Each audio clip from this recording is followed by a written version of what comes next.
châtaigne, ce qui est chouette, c'est qu'elle se marie justement aussi avec les dernières tomates, les tomates vertes, là, celles lesquelles on ne sait pas faire grand chose avec. Et finalement, bah là, on va aller chercher justement cette acidité.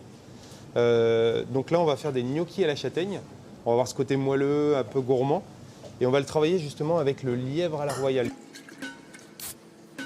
Les châtaignes et les pommes de terre ont été blanchies, pelées et cuites sur du gros sel, histoire d'enlever toute humidité. Elles sont prêtes pour le passage au tamis ou au moulin à légumes. Ce qu'il faut en fait, c'est vraiment sécher la pulpe. Il faut pas apporter d'humidité justement dans les gnocchis.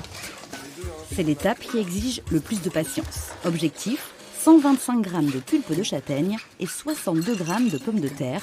La cuisine 2 étoiles, c'est très précis. Reste à ajouter le demi-jaune d'œuf et la farine pour obtenir la pâte.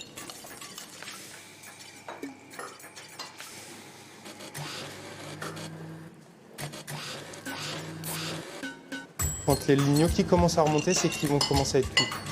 Et au bout d'une ou 2 minutes, on peut les sortir.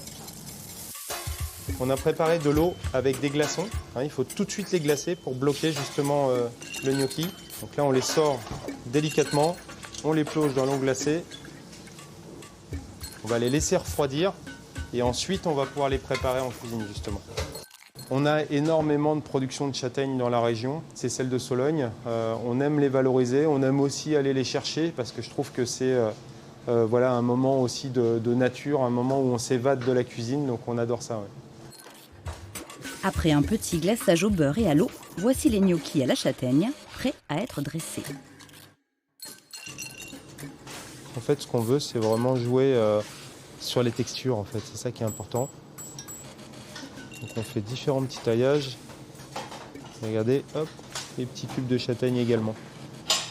Associé au lièvre à la royale et agrémenté d'une petite touche de truffe, le gnocchi à la châtaigne façon Christophe devient un plat de fête.